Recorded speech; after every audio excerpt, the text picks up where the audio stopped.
যুবসাথী প্রকল্পে আবেদন করে যারা এখনও টাকা পায়নি তারা যদি আজকের এই ভিডিওটি প্রথম থেকে শেষ পর্যন্ত দেখে তাহলে দুদিনের মধ্যে টাকা পাবার সম্ভাবনা থাকবে।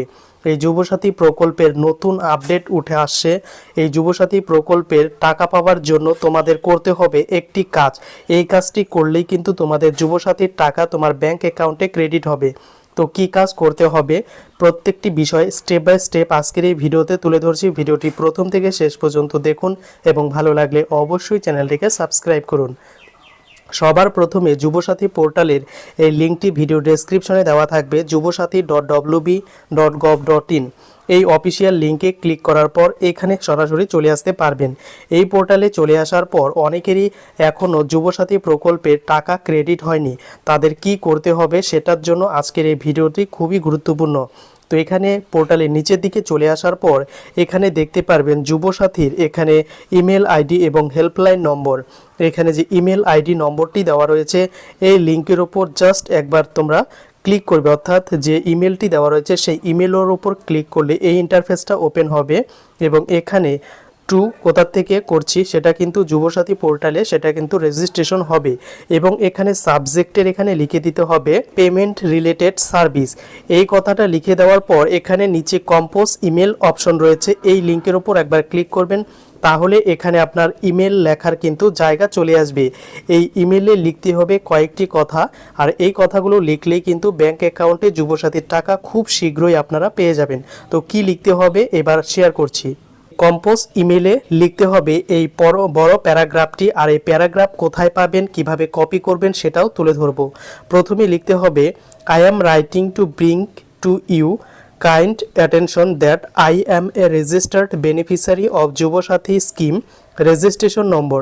তো এখানে অনেকেই বলবে রেজিস্ট্রেশন নম্বর কোথায় পাবো? যারা অনলাইনে আবেদন করেছিলে তাদের রেজিস্ট্রেশন নম্বর কিন্তু শো করাচ্ছিল, তো সেই রেজিস্ট্রেশন নম্বরটি এখানে লিখে দেবেন। আর যারা অফলাইনে করেছিলেন তাদের লাস্ট যে 4-5 ডিজিট শো করছে সেই লাস্ট সংখ্যাগুলো এখানে কিন্তু টাইপ করে দেবেন এবং এগুলো লেখার পর নিচে লিখতে হবে I would like to inform you that I have not yet received the financial assistance or credit due under this scheme। অর্থাৎ বিভিন্ন সুযোগ বা এলিজিবিলিটি ক্রাইটেরিয়া থাকা সত্ত্বেও আমি এই স্কিমে এখনও টাকা পাইনি। Despite being an eligible candidate, there has been a significant delay in the payment process। অর্থাৎ আমি যোগ্য হওয়ার সত্ত্বেও আমার পেমেন্ট প্রসেস কিন্তু এখনও কমপ্লিট হয়নি বা টাকা ঢোকেনি।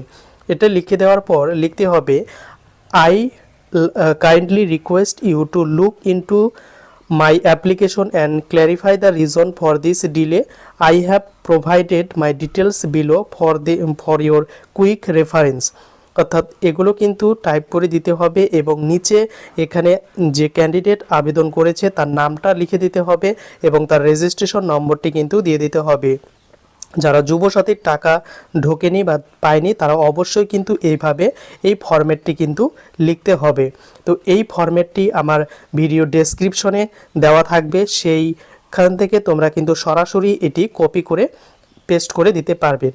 এখানে প্যারাগ্রাফে সমস্ত বিষয়টা কিন্তু লিখে দিতে হবে এবং লিখে দেওয়ার পর ওপরে একটি 3 ডট মেনু দেখতে পারবেন, এইখানে ক্লিক করবেন, তাহলে আপনার ইমেলটি কিন্তু এই যুবসাথীর যে অফিসিয়াল যে ইমেল নম্বর রয়েছে সেখানে কিন্তু চলে যাবে এবং টাকাটি কেন ঢুকেনি সেই রিলেটেড কিন্তু অবশ্যই সহায়তা করা হবে এই যুবসাথীর পোর্টাল থেকে। কেন বা কী কারণে টাকা ঢোকেনি বা যাদের পেমেন্ট ফেল হয়েছে বা যাদের এখনও SMS পাওয়া সত্ত্বেও টাকা ঢোকেনি, এইভাবে কিন্তু ইমেল করবেন।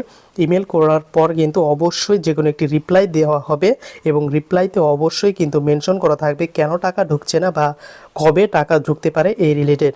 তো এটা বর্তমানে আপনারা অবশ্যই চেক করে দেখুন, যেহেতু হাতে আর কোনো কিছুই নেই, এটি কিন্তু অবশিষ্ট রয়েছে, আপনারা চাইলে ইমেলটি করে দিতে পারেন এবং আপনাদের অবশ্যই ব্যাঙ্ক অ্যাকাউন্টের উদ্দেশ্যে কিন্তু টাকা খুবই শীঘ্রই রিলিজ করে দেওয়া হবে।